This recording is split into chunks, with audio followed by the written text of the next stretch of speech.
नमस्कार विद्यार्थियों, मैं गजेंद्र राठौड़, सहायक आचार्य इतिहास। आज हम चर्चा करेंगे कृषि के वाणिज्यीकरण बिंदु पर। आधुनिक भारत का एक महत्वपूर्ण टॉपिक है कृषि वाणिज्यीकरण। आधुनिक भारत के इतिहास में हम अध्ययन करते हैं। बीए तृतीय वर्ष के विद्यार्थियों के पाठ्यक्रम का ये बिंदु है। भारत में जब अंग्रेज प्रशासन, अंग्रेजी सत्ता स्थापित हुई तो भारत को एक उपनिवेश बना दिया गया और भारत के संसाधनों का प्रयोग अंग्रेज़ों ने स्वयं के समृद्धि और स्वयं के लाभ के लिए किया। इसी कड़ी में उन्होंने एक नीति लागू की थी, कृषि का वाणिज्यीकरण। भारत एक कृषि प्रधान देश है और इसमें विभिन्न प्रकार के खाद्यान्न और अन्य फसलें होती थी, लेकिन अंग्रेज़ों ने भारत को एक औपनिवेशिक राज्य की तरह इस्तेमाल किया। अतः अंग्रेज़ों को लाभ होता था वाणिज्यिक फसलों से, जैसे कि नील है, चाय, कॉफ़ी, रबड़, ये सब व्यापारिक फसलों में आती थी। इनका व्यापारी उपयोग होता था।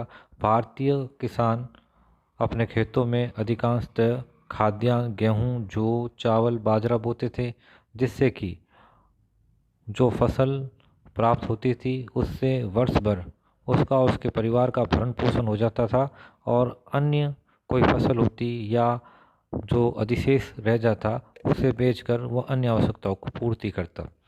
लेकिन अंग्रेज़ों द्वारा किसानों को मजबूर किया जाता था कि वह नील, रबड़, चाय, कॉफ़ी जैसी फसलें बोए। इसके लिए किसानों को सब्ज बाग दिखा के उनसे एक समझौता करवा लिया जाता था, एक बॉन्ड भरवा लिया जाता था। बहुत कम पेशगी देकर उन्हें इस दुष्चक्र में बांध दिया जाता था।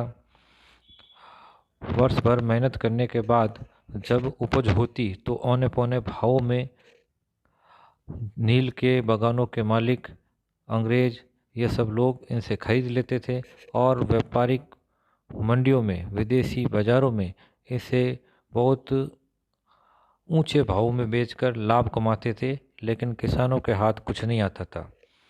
इससे किसानों को दोहरा नुकसान हुआ।